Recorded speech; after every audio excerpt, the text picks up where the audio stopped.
Nabi Muhammad dari Masjidil Haram ke Masjidil Aqsa, kemudian naik ke Sidratul Muntaha dan kembali lagi turun ke bumi pada sepertiga malam.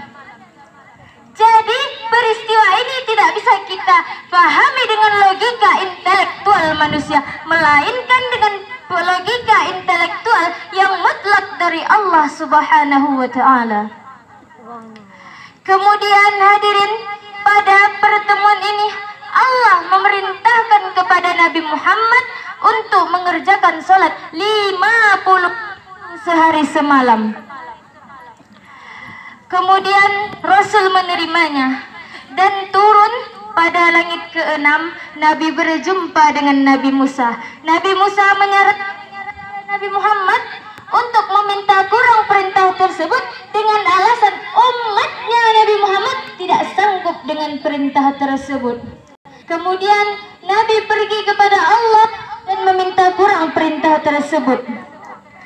Lalu Allah menguranginya dan Nabi turun lagi pada langit ke-6. Nabi berjumpa lagi dengan Nabi Musa.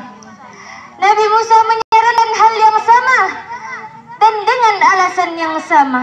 Begitu seterusnya Nabi berbolak-balik kepada Allah untuk meminta kurang perintah salat. Kemudian pada waktu yang kelima Nabi turun kembali pada langit ke-6. Nabi berjumpa lagi dengan Nabi Musa. Apa kata Nabi Musa? Ya Muhammad, mintalah lagi kurang kepada Allah, karena saya yakin umatmu masih belum sanggup. Namun apa kata Nabi Muhammad? Aku malu wahai Nabi, aku malu pada Rabbku, aku rela dengan hal ini dan berserah diri. Kenapa Rasul berkata begitu hadirin? Karena Rasul merasa enggan, merasa malu kepada Allah. Karena menurut Rasul Allah telah banyak membantu mengurangi waktu salat tersebut dari 50 waktu menjadi 5 waktu.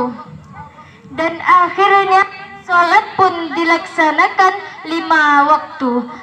Akhirnya karena telah ditetapkan begitu, Rasul berpamitan kepada Nabi Musa dan pergi turun lagi ke bumi.